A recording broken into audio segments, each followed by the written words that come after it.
एक सुंदर गांव में हुल्क रहता था।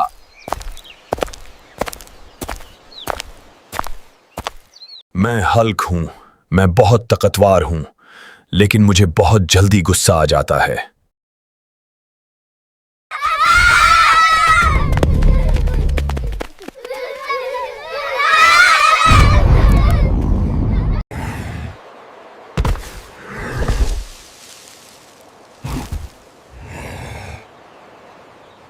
हल्क ने उस जीव को अपनी पूरी ताकत से हिलाया।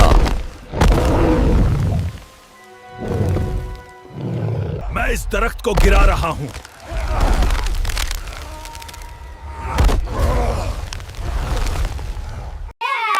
He saved us.